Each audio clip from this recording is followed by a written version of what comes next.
Kalau kau nak sangat pakai yang ni pun suka tikau lah. Smartwatch ni harga dia murah. Kau nak guna untuk jogging ke, untuk biasa-biasa, nak bawa pergi kelas, nak bawa pergi pejabat, watch face dia ni pun ada banyak tau. Punyalah banyak pilihan kelas dia. Kalau kau nak sangat pakai yang ni pun suka tikau lah. Beli hadiah untuk member, siap-siap pakai watch face macam tu. Kau memang. Dia kata boleh ada banyak jenis sukan yang ada dekat dalam jam ni.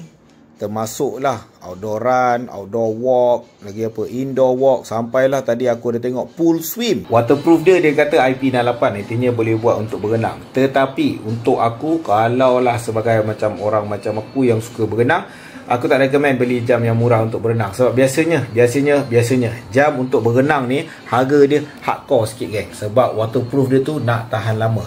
Ini mungkinlah 1-2 round kau okey, tapi kena 10-20 round mungkin out. Mungkin. Alright guys, ini barang boleh kata barang jadi. Apa lagi? Mari